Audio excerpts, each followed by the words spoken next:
서울 양평 고속도로를 둘러싼 여야의 공방이 점점 더 치열해지고 있는 가운데 출구를 모색하려는 움직임이 나타나고 있습니다. 민주당은 의총을 열고 혁신안 당론 추진 논의에 들어갔지만 결국 불발되기도 했습니다. 이런 가운데 윤재욱 국민의힘 원내대표 오늘 취임 100일을 맞아서 기자간담회를 진행합니다. 관련 내용까지 포함해서 오늘의 정치권 이슈들 윤기찬 국민의힘 법률위 부위원장, 서영주 더불어민주당 상근 부대변인 두 분과 함께 짚어보겠습니다. 어서 오십시오, 두 분. 네, 안녕하십니까. 안녕하세요. 자, 이 서울 양평 고속도로를 둘러싼 여야의 공방은 계속되고 있습니다. 여러 가지 이야기들 지금 나오고 있는 가운데 이 얘기 좀 여쭤보려고 합니다. 국민의힘 윤상현 의원이 그러니까 모든 문제를 좀 원점에서 다시 재검토를 해보자 해서 만약에 지금 나온 수정안이 괜찮으면 예타까지 하자 이렇게 이야기가 나오고 있어요. 출구 전략에 이제 하나로 제안을 한 것 같은데 어떻게 좀 들으셨는지 먼저 듣겠습니다. 취지는 이해를 할 것 같아요. 예컨대 소위 말하면 기술적인 부분이나 경제성이나 환경적인 측면에서 따져보자라는 거거든요. 예. 정체 대상을 하지 말고 사실은 이제 그것이 지역 주민의 어떤 편익을 주는지를 따져보자는 것인데 다만 절차가 좀 다 틀린 것 같아요. 예컨대 예타라는 것은 일단 국가 재정 사업을 할지 여부를 기재부가 하는 대강의 이게 사업성이 있는지를 따져보는 겁니다. 네. 근데 그 예타 예산도 한 1억 정도뿐이 안 된다고 해요. 타당성 조사는 사실 기술적인 부분이나 환경적인 부분 모든 걸 다 들여다보는 겁니다. 어떤 노선을 할지 어디서 어디까지 할지를 정하는 거기 때문에 사실 타당성 조사는 한 20억 이상의 예산이 드는 것으로 볼 때 상당히 세밀하게 하는 거죠. 그렇다면 타당성 조사를 두 개 다 하면 몰라도 예타를 다시 한다는 것은 저는 좀 안 맞는 거고 오히려 타당성 조사 과정에서 소위 말하면 예타 통과 안에 대한 타당성 조사를 어느 정도 해보자.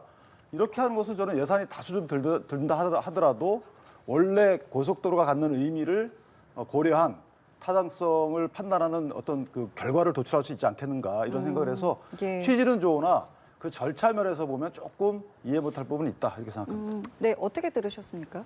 윤석열 의원이 지금 현재 양평고속도로 김건희 여사 일가에 대한 특혜에 대한 의혹들이 제기되는데 지금 여야 간에 공방이 심하잖아요. 네. 중요한 거는 이 공방 탓에 수도권 지역의 일부 시민들과 양평 국민들은 지금 속이 타고 있습니다. 근데 지금 원안으로 진행을 됐으면 벌써 지금 이제 착공에 들어가서 완공까지 희망을 안고 갈 텐데 지금 원희룡 장관이 백지화를 선언했잖아요. 윤석열 의원 말은요, 그걸 인정한 겁니다. 원희룡 장관의 백지화가 잘못됐다는 걸 얘기하는 거예요. 예타를 하자는 것은. 그렇지 않겠습니까? 왜냐하면 지금 강상면으로 변경안으로 했던 수정안 자체가 예타가 없었다는 겁니다. 그것도 없이 지금 정해졌다. 그러니까 이 큰 축에서 아주 간단한 문제들을 윤석열 의원은 지금 출구 전략으로 제시하는 거예요.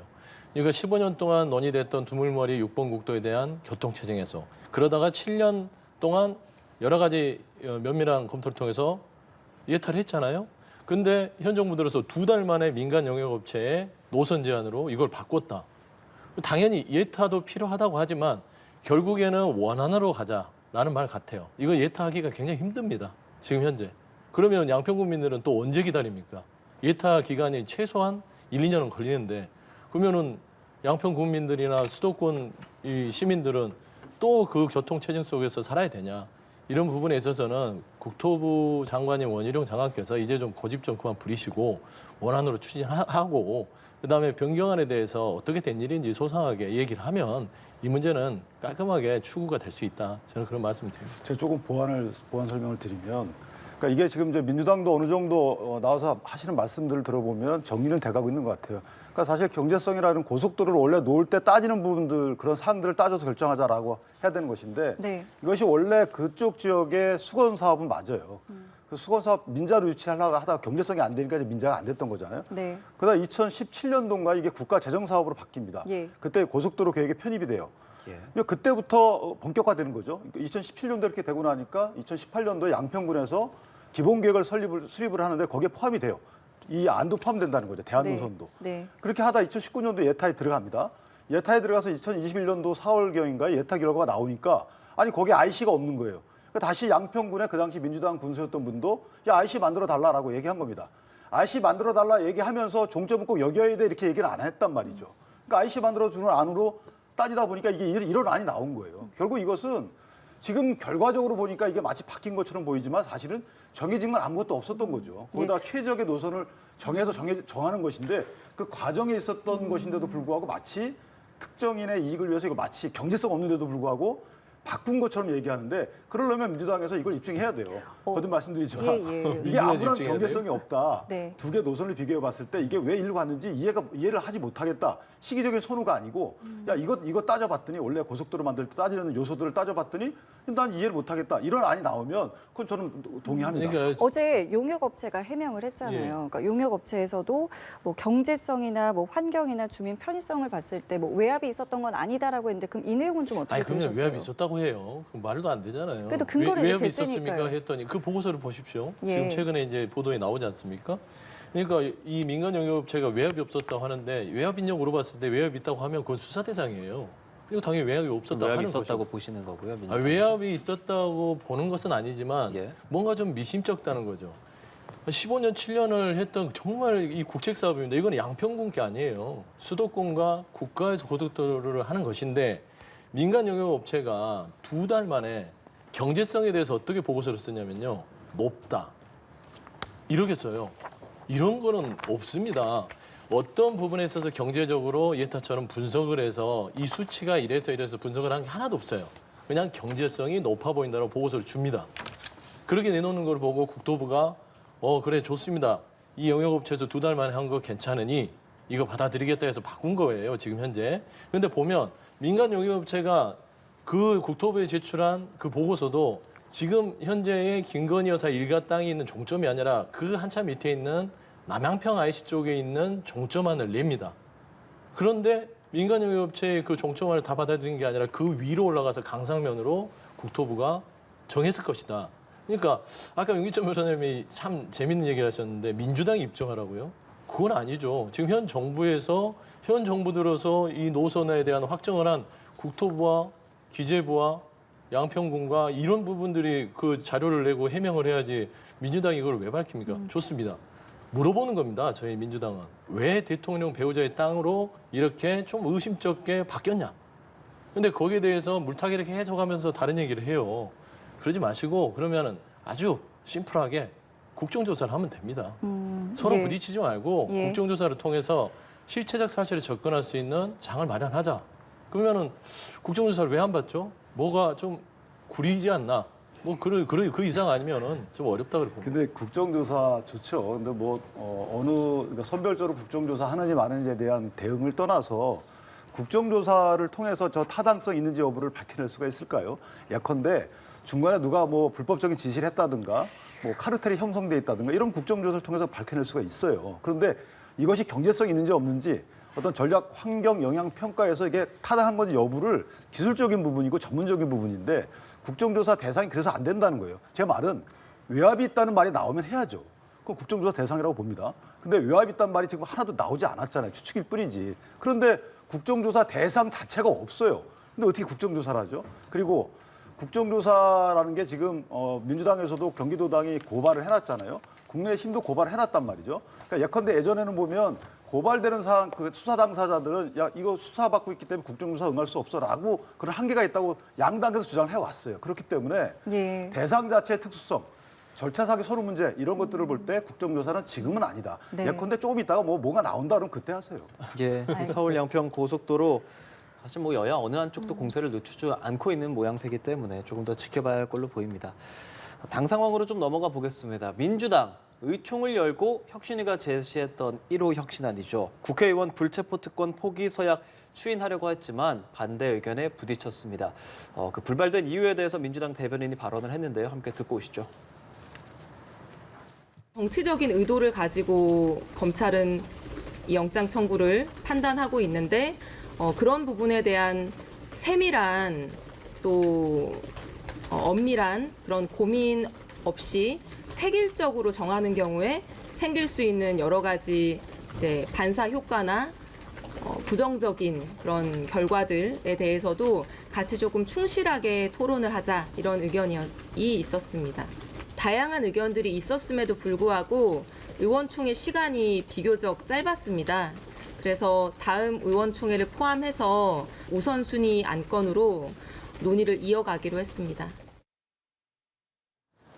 예, 함께 듣고 오셨습니다. 뭐 실제로 당내 분위기가 어떤지 저희가 알 수 없어서 여쭤보고 싶은데 찬반이 좀 갈렸습니까? 상당히 좀 갈렸습니다. 어떤 식인 겁니까 지금? 일단은 조금 신중하게 접근할 필요가 있겠다. 물론 이제 혁신위에서 1호로 좀 요구를 했으면 좀 흔쾌히 받아주는 것들이 맞죠. 좀 아쉬움은 있어요. 예. 근데 이제 또 이 불체포 특권에 대해서 지금 현재 민주당 야당 의원들이 보는 현상은 윤석열 정부 들어서 너무 검찰의 어떤 좀 정치적인 수사가 많다라고 판단하는 거예요.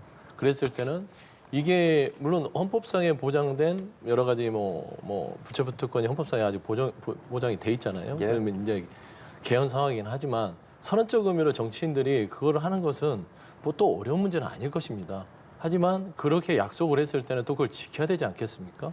그랬을 때 이 무도한 윤석열 정부의 검찰의 어떤 수사 자체에 대해서 어떻게 그러면 우리가 방어할 수 있겠냐. 유일하게 이 국회의원이 그거를 방어할 수 있는 거는 불체포 특권이다라는 이런 찬반이 있었어요. 근데 또 어떻게 보면 국민의힘 자체도 국민의힘은 검찰의 어떤 수사 대상이나 뭐 현 정부 집권 여당이기 때문에 뭐 그런 걱정은 안 하고 있는데 그럼에도 불구하고 100% 다 동의하지 않았거든요. 그러니까 의원마다 다 생각이 좀 있는 것 같아요. 각 개별 의원들이요. 그래서 일단은 다음 의총에서 네. 본안으로 올려놓고 네, 네. 일본 안건으로 해서 다시 한번 논의를 하기로 했으니까요. 저희 개인적인 생각으로는 혁신위에서 네. 일단 제안을 한 만큼 그래도 좀 대다수의 의원들이 좀 불체포 포기에 대해서 좀 동의를 하는 것들이 낫지 않을까라고 생각하고 있습니다. 이게 뭐 상대당에서 한 것이긴 하지만 불체포 특권 포기는 뭐 여야 할 것 없이 어쨌든 의원들이 다 갖고 있는 거니까 이번 결정과 이 상황들에 대해서 좀 어떻게 보고 계셨어요? 저는 의원들 기다리는 것 같아요. 지금 2번 의총 때까지 상정을 안 하다 이번에 상정했는데도 예. 불구하고 재논의하겠다. 네. 이렇게 얘기를 하잖아요. 저 재논의의 지점은 뭐냐면 돈봉투 관련돼서 20명이 특정이 돼서 그 20명에 대한 영장 청구 여부가 가려지는 시기하고 맞물릴 것 같아요. 그래서 그 부분들이 해결되지 않으면 상당히 아마 이 중지가 모아지기 어려운 것 같고 저는 개인적으로 불체포 특권은 포기하면 안 된다고 생각하는 사람 중에 하나예요. 왜냐하면 불체포 특권이라는 것은 개인이 포기할 수 있는 것이 아니고 말씀하신 대로 여러 가지 의원들이 이 사안 자체는 영장 실질을 받으러 가는 데 있어서 아무런 외압이 없었다. 이렇게 평가하면 통과시켜주는 것이고요. 아니면 아닌 거예요. 의원들의 수준을 판단하면 되는 거거든요. 지금 민주당의 저런 부분들은 사법부의 영장 실질 심사의 결과를 믿지 못하겠다는 거고 다름 아니에요. 영장 실질 심사에서 어떤 분은 그러니까 불체포 체포동의안 가결됐음에도 불구하고 하영재 의원 같은 경우는 예. 영장 실질 심사에서 기각됐잖아요. 예, 예. 충분히 영장 실질 심사를 통해서 걸러질 수 있는 부분이거든요. 그러니까 이 부분은 뭐냐면 지금 의원들이 그만큼 불안해하고 있다. 이 말은 잠재적인 수사 대상인 분들이 여러 가지 구명 활동을 하고 있는 것이 아닌가라는 생각이 들어서 저는 개인적으로 그 현안이 해결되지 않으면 이 문제가 해결되지 않을 것 같고 또 하나는 혁신위의 혁신 의제 선정 이런 것들이 좀 문제가 있어요. 왜냐하면 혁신위원회는 활동을 전부 다 끝낼 때 결과 발표를 하는 것이지 중간중간에 1호 혁신안, 2호 혁신안 이렇게 내는 것이 상당히 저는 좀 낯설다. 그리고 공천 관련돼서 기준 관련돼서는 원로들의 의지다라고 하면서 공개하지 말라 그랬는데 그래서 또 공개해요. 그러니까 혁신위가 어떤 역할을 왜 하는 건지에 대한 기본적인 기능의 문제가 있다라는 것이고 이전에 아마 비명계 의원 몇 분들이 얘기를 했어요. 혁신위를 출범시키기 전에 혁신위가 할 수 있는 그 일의 범위, 혁신위원들 이것들 전권을 줄 것인지 오히려 결정하자라고 했는데 결정 없이 출범시켰잖아요. 정권 준다고 이재명 대표가 지금 정권이 없잖아요. 그러니까 제 말은 뭐냐면 예. 혁신안을 마련하는데 정권은 아무 의미 없어요. 그 마련된 혁신안이 그대로 민주당의 당론이 돼야 되는 것이지 저런 혁신안은 아무 의미 없는 것이죠. 그래서 저는 예. 혁신위가 기본적인 재검토를 해야 되지 않겠는가라는 생각을 합니다. 혁신위의 발언은 점점 좀 세지고 있는 것 같기는 한데 지금 뭐 말씀하신 것처럼 뭐 여러 가지 지금 뭐 존재감 부분에서 참 지적이 많기는 해요. 그래서 지금 어떻게 바라보고 계시는지 궁금합니다. 그러니까 윤기천 변호사님 말씀을 좀 귀담아 들을 필요는 있는 것 같아요. 그러니까 이제 혁신위의 방식들, 예. 그러니까 뭐 어떻게 뭐 1호, 2호 이렇게 발표해 가면서 가는 것들이 과연 맞는 것인지. 그다음에 예. 두 번째는 좀 물론 외부에서 저희 민주당을 돕기 위해서 개혁을 위해서 와주신 분들이라서 감사하고 그런 부분의 노력은 높게 평가하나 네. 좀 이런 부분에서 논의가 좀 됐으면 좋겠다는 개인적인 생각들이 있습니다. 뭐냐면 일단은 불체포 특권이라든지 뭐 탈당에 대한 어떤 강화, 당원 당규 함부로 탈당을 못하게 하는 부분들 이런 것들은 내부적인 문제입니다. 물론 이제 뭐 돈봉투 사건도 있고 하기 때문에 했지만, 네. 근데 실질적으로 국민들이 바라는 건 내부적인 문제보다는요. 뭔가 국민들이 기득권을 내려놓느냐 이런 부분에 있어서 보는데 불체포 특권보다는 뭔가 의원들의 제일 좋은 거는 자리잖아요. 정치개혁, 공천 이런 부분에 있어서 조금 더 좀 강도 높은 국민의힘이 하지 못하는 거를 먼저 내세웠을 때 좀 그런 혁신안에 좀 가까워지지 않을까 좀 그런 생각을 하고. 혁신위가 근데 처음 출범했을 때 현재 민주당의 상황을 좀 잠재울 수 있을까? 그때 가장 많이 했던 말들이 뭐 이런 김남국 의원이라든지 뭐 그런 부분 아니었습니까? 근데 그런 부분이었지만 그건 아까 윤기찬 변호사님 말대로 내부적으로 논의해서 한꺼번에 발표할 때 얘기를 해도 되는 문제라고 생각을 합니다. 근데 지금 보면은 어떤 전체적으로 국민들이 볼 때 국민의힘이 못하는 거를 해야 되는데 국민의힘이 그냥 하는 것들 그리고 지적받은 것들에 대해서 반성 차원에서의 혁신을 내놓기 때문에 조금 그런 부분에 있어서는 조금 아쉬움이 있다라고 보는 것이고, 그다음에 혁신이 자체가 보면 좀 너무 말이 좀 거칠어요. 그러니까 거친다고 해서 이게 바뀌는 건 아니잖아요. 뭐 망한다, 뭐 콩가루 집안 이런 얘기들이 나오는데 굳이 그런 거친 언어를 쓰지 않으셔도 혁신의 어떤 권위나 이런 부분들은 충분히 당에서 받아들이고 있기 때문에 네. 일단 혁신 자체를 조금 더 국민들이 바라는 게 무엇인가, 당내에서 당원들이나 아니면 당의 원로들이 바라는 부분도 충분히 이해를 해야겠지만 국민들이 바라는 시각에서 무엇을 혁신해야 되는지를 고민하는 것들이 조금 더 혁신이가 또 주목받을 수 있는 그런 계기가 될 것이다. 그렇게 보고 있습니다. 당에서 받아들인다고 말씀해 주셨어요. 이제 한 2달여 정도 활동 기간 남지 않았습니까? 그렇습니다. 어떤 식으로 앞으로 좀 동력을 찾을 수 있겠습니까, 혁신이가? 일단 그래도 시민사회 원로도 만나보고 있고요. 여러분들의 의견을 청취하는 것들은 좋습니다. 근데 이제 말씀한 대로 조금 더 국민들이 보기에 민주당이 지금 변하는데? 라는 이런 부분에 있어서의 혁신안을 첫 번째 간판으로 내세우고 나가는 것들이 그러니까 혁신 위에서 제대로 된 메시지를 내는 게 우선이라고 보시는 거예요? 저는 그렇습니다. 그러니까 재료가 좋아야 됩니다. 그러니까 어떤 재료를 가지고 혁신을 할 것인지에 대해서. 근데 지금 재료가 돈봉투 사건과 김남국 의원의 어떤 그런 사건에 대한 수습 차원에서의 혁신이는 국민들에게 큰 어떤 주목도를 받지 못할 거예요. 그냥 수습하는구나. 그거보다는 뭔가 새로운 재료를 가지고 국민들이 민주당이 변하고 있구나. 라고 하는 그 재료를 선택하는 거. 그게 중요할 것이다. 이렇게 보고 있습니다. 예, 그리고 민주당 지도부가 이상민 의원에게 엄중 경고를 했습니다. 이제 발언을 문제 삼은 건데, 이 부분을 좀 어떻게 보시는지 궁금해요. 이게 왜 지금, 그리고 왜 이상민 의원만 이렇게 엄중 경고를 했는가? 어떻게 좀 보십니까?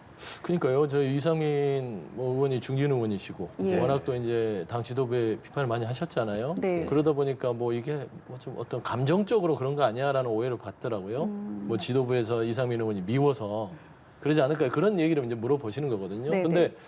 이상민 의원께서 따져보면 당의 어떤 뭐 애정어린 쓴소리라고 하신 것 같은데 네. 다만 그 발언 와중에 그러니까 보니까 3일에 하고 5일에 하고 인터뷰를 2번을 하셨는데 처음에는 유쾌한 결별이에요. 근데 뭐 그럴 수 있습니다. 여러 가지 이제 뭐 해석이 되잖아요. 분당 얘기도 있고 하지만 유쾌한 결별이 어디 있습니까? 지금 현재 당 자체가 혁신이도 들어오고 당도 스스로 뭔가 좀 통합을 하려고 노력하는 차원에 있는데 거기서 인터뷰에서 유쾌한 결별. 그다음에 그 이틀이 지나서 또 그렇습니다. 구체적으로 원내 교섭단체를 구성할 수 있는 20명 이상 탈당할 수 있다라고 얘기를 하는 것들은 결국에는 당에 도움이 되는 행위는 아니잖아요. 그래서 그런 도움이 되지 않는 행위에 대해서 손해를 입히지 않도록 경고 차원에서 이런 결정을 한 것이다라고 했으니 이상민 의원께서도 그냥 네. 조금 억울한 부분이 있으시더라도 네. 뭐 그냥 받아들이셔야죠.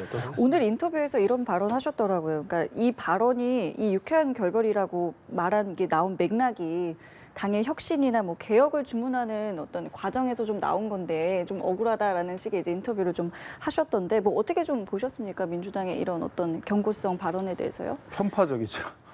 예컨대 이상민 의원 개인을 두고 한 얘기는 아닌 것 같아요.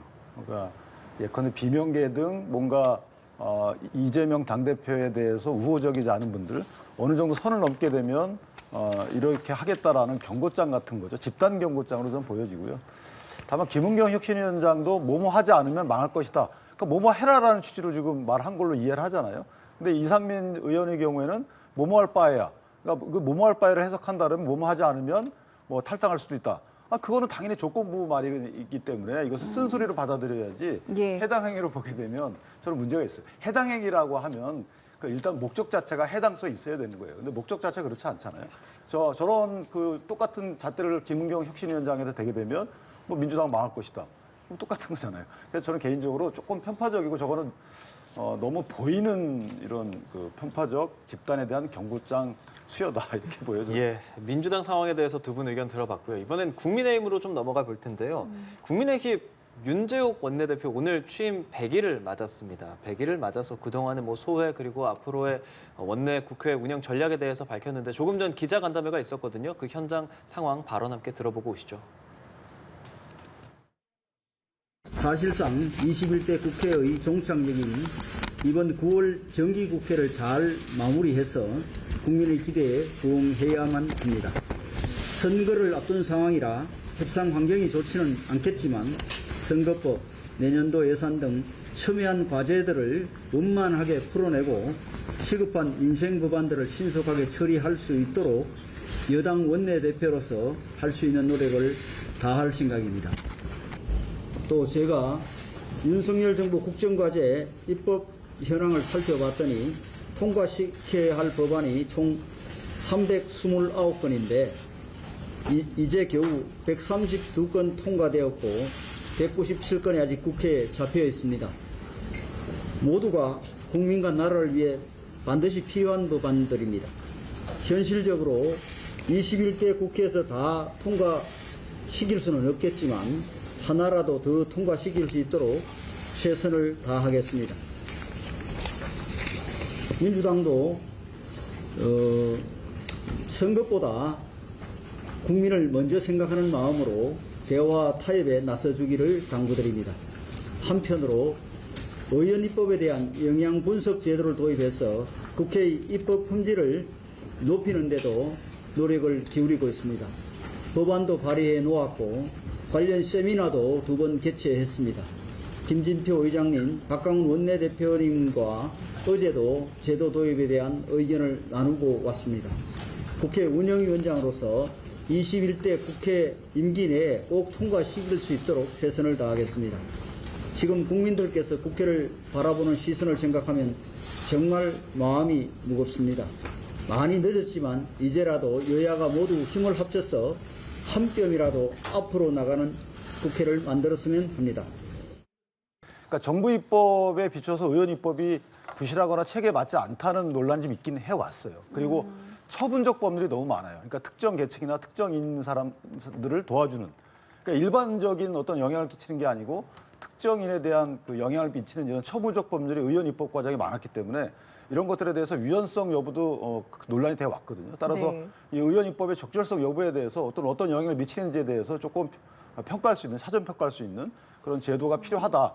이것은 여야의 문제가 아니고 국회 전체의 문제이기 때문에 네. 의장 플러스 여야가 머리를 맞대서 이걸 제도를 좀 마련했으면 좋겠다라는 생각을 합니다.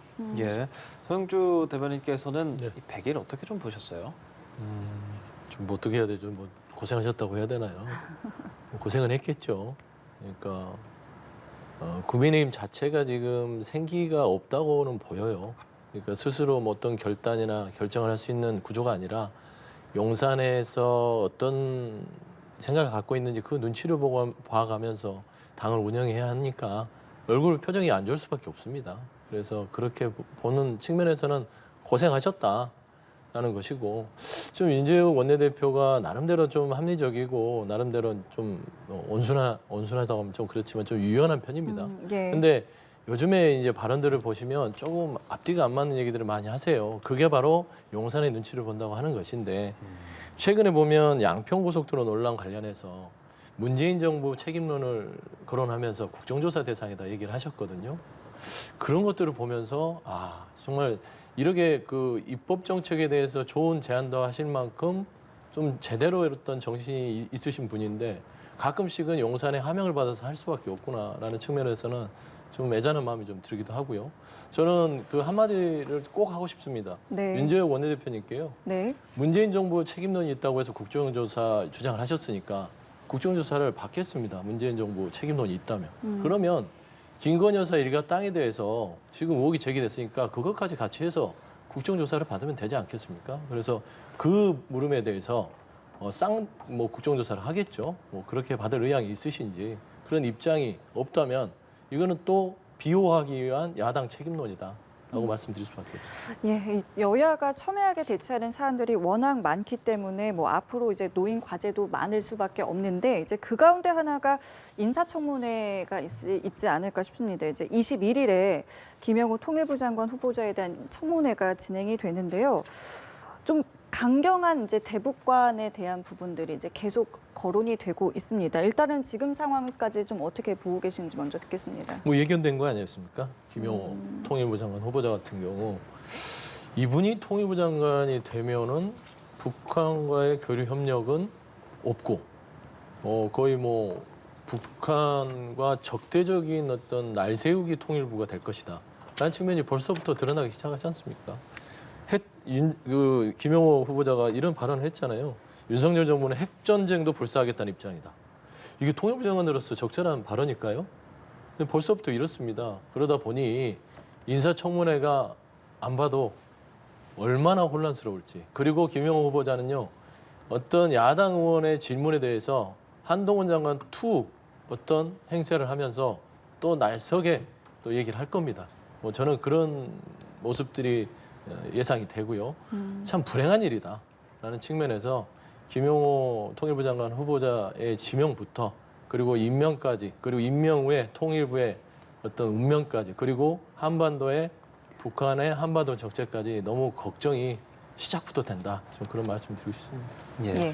그래서 저는 그 통일부 장관 지명 전에 했던 말들이기 때문에 저는 그 부분이 상당한 국민들이 공감하는 부분이에요. 그러니까 핵 보유를 하겠다. 그러니까 핵전쟁이라는 것이 사실은 저희가 먼저 도발하는 게 아니잖아요. 그럼 핵전쟁을 걸어오면 그냥 얻어맞고 있습니까? 그건 아니잖아요. 그래서 핵공유를 추진했던 것이고 워싱턴 그 선언도 나온 거 아니겠어요? 그러니까 그런 연장선상에서 국가보유차원에서 얘기한 것이고 통일부라는 것이 사실 자유민주적 기본질서에 입각한 통일전략을 수립해서 추진하는 게 헌법에 나와 있어요. 그러니까 자유민주적 기본질서에 입각한 통일정책을 수립하는 인물치고는 저는 적합하다라고 생각을 하고 오히려 문재인 정부의 NL계 운동권 출신의 통일부 장관 이게 더 이상한 거 아닌가요? 통일정책을 추진하는데 자유민주적 기본질서가 아니고 민족해방적 관점에서 통일정책을 추진한다. 저는 그것이 더 오히려 이상하다라고 보고 지금 그때의 관점에서 보니까 지금 너무 강경하다라고 보여지지만 원래 이것이 더 우리 국민들 인식에 맞는 인사다. 아니 윤 변호사님은 좀 법률가시니까 그래도 이러시면 안 되죠. 자유민주주의 기본질서에 대해서 입각한 건 좋지만 통일을 추진한 건 좋습니다. 근데 평화적이에요. 헌법에 얘기한 건 평화적 통일 정책을 추진하는 게 헌법에 보장돼 있습니다. 그러니까 전쟁을 나서 핵으로 오면 핵으로 응수한다? 시원하고 좋죠. 하지만 중요한 거는 한반도는요. 평화적 통일을 추구하는 게 헌법의 기본 정신이라는 측면에서는 김영호 후보자가 과연 적절한가에 대해서는 변명 여지는 없을 것 같아요. 저 이제 한 가지 이게 저한테 누가 만약에 제가 민간인일 때 저한테 물어봐요. 북한이 핵전쟁을 도발한다. 그럼 당신은 그 핵으로 보복하는 거, 핵으로 응수하는 거에 대해서 어떻게 생각해요? 저는 또 오케이라고 합니다. 그 방법이 국가를 지킬 수 있는 방법이라면 해야 되겠죠. 그런데 통일부 장관이라고 해서 그거 하면 안 된다라고 할 수가 있나요? 저는 개인적으로 통일부 장관이라는 것이 국가의 국민 중에 하나인 거예요. 다만 그 통일부 장관으로서 업무 추진을 말씀하시는 대화 협력해야죠. 그러나 전쟁 국면에 가게 되면 그때 평화 통일을 얘기할까요? 저는 그것은 비상 상황에서는 평화 통일 상황이 아니잖아요. 그러니까 두 개 자체를 비교해서 평화 통일을 추구해야 되는 통일부 장관이 그런 발언을 왜 했냐라고 하는 것은 앞뒤가 안 맞고 시계열상 선후가 안 맞아요. 그러니까 지금 만약에 나는 강경하게 무조건 선제 공격을 해야 된다 이렇게 하면 안 되는 거죠. 그런데 국가가 풍전등화인데 모든 수단을 써가지고 국가를 지켜야 되는 거 아닌가요? 그러니까 윤 변호사님 보세요. 이게 이제 국민들한테 설명해드려야 돼요. 그래서 부처가 나눠져 있는 겁니다. 그러니까 핵으로 도발하면 핵으로 응수한다. 이건 국방부 장관이 할 말이에요. 그러면 그 이면에 또 통일부는 무슨 역할을 해야 되냐면 그런 강대강 입장 국방부가 책임지되 통일부는 또 대화의 끈을 이어가는 부처예요. 두 가지를 다 가져가는 겁니다. 전쟁 중에도 대화를 한다는 말이 뭔 말이냐면 너 죽고 나 죽자에서 끝을 보는 전쟁이 모두에게 불행하기 때문에 전쟁 중에도 협상을 하고 휴전을 하고 어떻게 하면 빨리 끝낼까에 대해서 서로 간에 이견을 할 때 각자 역할이 있어요. 근데 김영호 이 장관 후보자 같은 경우는 차라리 국방부 장관이 어울려요. 그렇지 않겠습니까? 그냥 통일부 장관은 국방에서 해야 될 일을 또 국방부 투를 할 이유가 없다니까요. 그래서 대화 타협의 물꼬는 통일부가 담고 가야 된다. 저는 그런 주장을 하는 바예요. 그러니까 일단 무슨 말씀인지 이해해요. 공감하고. 그러니까 아마 그 청문회 과정에서 저기에 대한 얘기가 있을 거고 그럼 예. 당신이 통일부 장관으로서 어떻게 생각하냐라고 하는 데 있어서는 유사한 말씀하실 수도 있다고 생각합니다. 알겠습니다. 예, 알겠습니다. 그리고 이 주제로 좀 넘어가 보겠습니다. 문재인 정부 때 어떤 국가 통계에 대해서 좀 인위적으로 개입이 있지 않았느냐에 대해서 지금 감사원이 조사를 하고 있는 가운데 김수현 전 청와대 정책실장을 이제 집값 통계 개입 의혹으로 소환 조사를 했습니다. 일단 이번 감사 상황에 대해서 좀 어떻게 보고 계신지 먼저 듣겠습니다. 저는 감사원이 이제 감사가 길어진다는 거거든요. 길어지고 예. 원래는 그 재정경제국에서 통상적인 감사를 했는데 갑자기 왜 특수부격인 뭐 특수 예, 무슨 예. 국에 투입이 되느냐라는 것인데 네. 저는 저것은 어쨌든 잘못이 있는지 여부는 분명히 밝혀야 된다고 보는 것이요. 소득 주도 성장이 실제 만약에 그 정책을 위반한 것 자체는 좋습니다. 근데 정책을 펴 보니까 이것이 효과가 없고 오히려 마이너스더라, 역영향이더라, 악영향이더라. 그러면 고쳐야 될 거 아니겠어요? 정책을 바로 잡아야 되는데 그 정책을 바로 잡지 않고 통계를 조작했다 그러면 이거는 문제가 있는 거잖아요. 이건 고의로 통계를 조작했다 그러면. 그래서 소득주도 성장에 대한 그 통계 수치, 네. 이 가계 동향 조사는 통계청에서 통계 조작을 가담했는지 지시 받았는지 조사하는 거고요. 네. 그다음에 부동산 정책과 관련돼서도 말이 많았잖아요. 그러니까 김현미 장관이 나와가지고 13% 올랐다 2년간. 근데 알고 보니까 시민단체에서도 50% 올랐더라. 아파트 같은 경우에 그 상당한 차이가 있었던 거죠. 오차 수준이 아니고.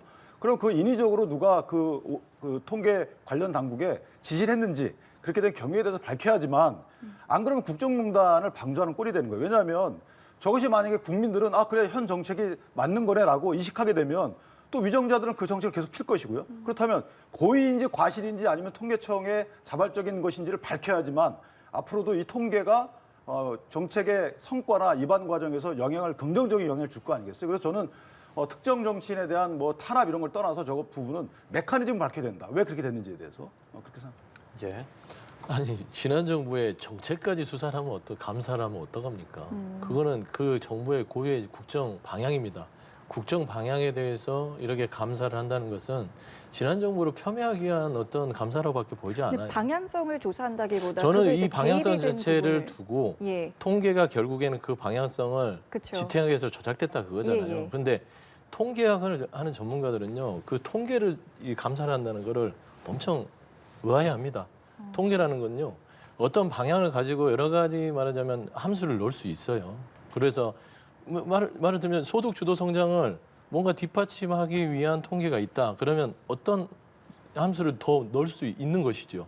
근데 통계라는 것들이 시스템으로 되어 있기 때문에 조작이 불가능하다라는 것들이 통계학의 말하자면 통계학자들의 얘기입니다. 다만 통계학을 하는 사람의 입장에서 어떤 부분을 조금 더 강조하고 싶을 때 그 부분에 대해서 그 표본치로 넣을 수 있다. 근데 그 넣을 수 있다는 의도에 대해서 조작이라고 규정을 하고 감사를 한다는 자체가 그 자체가 우습다. 결국에는 이 조작이라는 자체 통계 조작을 근거로 해서 지난 정부의 소득 주도 성장 자체가 틀렸다고 결론을 내고 싶은 거잖아요.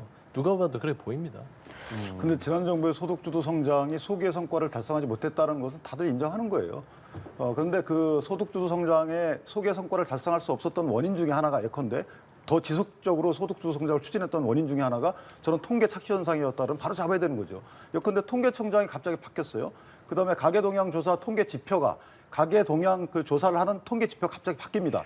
그러니까 이런 이유가 저는 물론 이게 의도적이었다고 보지는 않을 수 있어요. 그러나 감사원 감사 결과를 통해서 이게 이런 문제가 있었고 이래서 바뀌었고 국민께 투명히 공개되는 게 맞죠.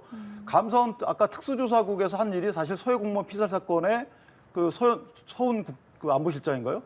수사 의뢰해가지고 구속됐잖아요. 그런 식으로 국민 권익을 위해서 또는 국가의 어떤 국정을 위해서 긍정적인 역할을 할 수도 있는 거거든요. 그러니까 의도가 뭐 이상하다 이렇게 볼 것이 아니고 일단 현상 자체는 이상하기 때문에 그 이상한 현상을 들여다보는 것은 저는 박수를 일단 쳐주고 그 과정에서 여러 가지 문제가 있는 것들 아까 말씀하신 강제성이 있다 이런 것들은 이제 예. 또 별도의 법률 잣대를 갖고 감사원에 대해서 들여다봐야 되겠죠. 들여다봐야 되는데 한 가지 보세요, 임 변호사님. 그러면 문재인 정부가 MB 정부의 낙수 경제가 실패했다고 해서 그 통계치까지 들여서 감사를 하고 그러셨습니까? 그건 아니잖아요. MB 정부 낙수 경제 성공했습니까? 실패했잖아요. 세계적으로 실패한 정책입니다. 그런다고 해서 그 나라들이 통계치 조작한다고 감사를 합니까? 이 자체가 너무 의도성이 있다고 저는 그 말하는 겁니다. 그러니까 나머지 뭐 감사하는 거야 제대로 해야 됨이 맞겠지만 네. 그 의도가 이 정부 들어서 지난 정부 지우기가 너무 과도하다라는 말씀 좀 드리고 싶어요. 예, 알겠습니다. 오늘 두 분과는 말씀 여기까지 듣도록 하겠습니다. 지금까지 윤기찬 국민의힘 법률위 부위원장, 서용주 더불어민주당 상근 부대변인 두 분과 함께 말씀 나눴습니다. 오늘도 고맙습니다. 고맙습니다.